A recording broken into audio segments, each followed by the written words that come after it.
بسم اللہ الرحمن الرحیم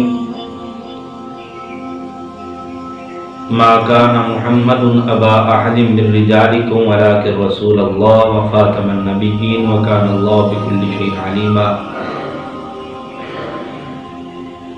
وقال النبی صلی اللہ علیہ وعلى آلہ واصحابہ وسلم انا خاتم النبیین لا نبی بعدی او کما قال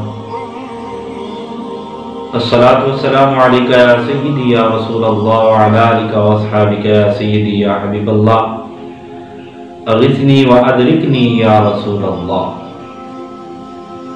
احباب ذی وقار، دل کے پھپھولے جل اٹھے، سینے کے داغ سے اس گھر کو آگ لگ گئی، گھر کے چراغ سے قطع اراضی پاکستان اپنے اندر اقلیتی معاملات کے تحفظ کو آئینی شکل دینے کے بعد ہمارے لیے یہ چیز وبال جان بن گئی کہ اقلیتی تحفظ کی آڑ میں کبھی کسی بزرگ کی توہین کرنا عزت سمجھا جاتا ہے، کبھی کسی صحابی رضی اللہ تعالی عنہ کی توہین کرنا عزت سمجھا جاتا ہے، کبھی خود جان کائنات صلی اللہ علیہ وآلہ وسلم کی توہین کرنا عزت سمجھا جاتا ہے۔ اور پھر اسی زمرے میں کبھی کوئی عمرے پہ جائے تو کہا جاتا ہے یہ صحابہ جیسا، تو ہم کوئی شک نہیں یہ نیک ہوں گے بابا جی، یہ اچھے ہوں گے، لیکن یاد رکھیں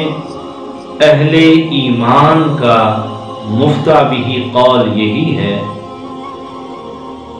کہ ساری کائنات کے افراد اگر غوث اعظم کے رتبے پہ بھی فائز ہو جائیں،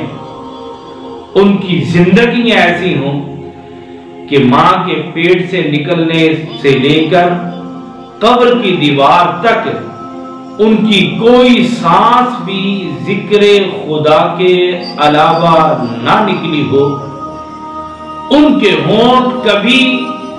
ذکر مصطفیٰ صلی اللہ علیہ وآلہ وسلم سے جدا نہ ہوئے ہوں، ان کی زبان کبھی اللہ اور اس کے پیارے حبیب علیہ السلام کی ذات اقدس کے علاوہ کسی اور کی شان کبھی بھی ان کی زبان نے نہ کی ہو، تو کہتے ہیں اس تمام کے باوجود پھر بھی وہ اس قابل نہیں ہو سکتے کہ وہ اس شخص کے برابر ہو جائیں جس نے ظاہری زندگی میں آقا کریم علیہ السلام کا ایمان کی حالت میں صرف ایک بار رخ انور دیکھا،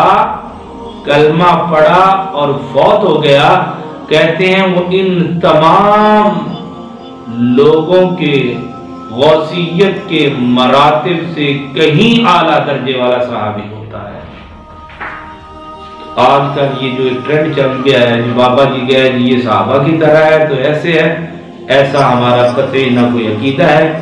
اور نہ ہی ہمارا۔ دوسری بات، یہ ملونہ جو فیصل آباد کے اندر جس نے نبوت کا دعویٰ کیا، تو ایسے کیوں ہوتا ہے پاکستان کے اندر؟ کبھی قادیانی دعویٰ کر رہا ہے، کبھی یہ دعویٰ کر رہی ہے،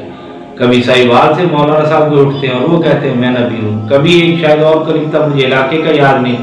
وہ اپنے آپ کی برادری کو گنوا کے مسجد کے احاطہ میں بیٹھ کے کہہ رہا تھا میں مہدی علیہ السلام ہوں۔ تو یہ پاکستان میں کیوں ہوتا ہے؟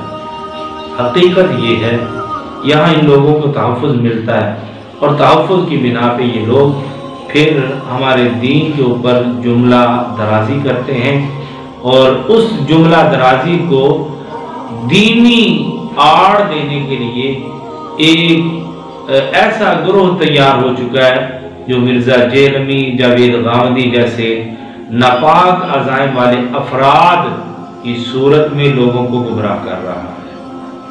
میں گزارش کرتا ہوں علماء کرام سے بھی، عوام سے بھی اتنی بات لازمی کہنا چاہتا ہوں کہ اپنے فاصلے درمیان کے کم کریں تاکہ لوگ ان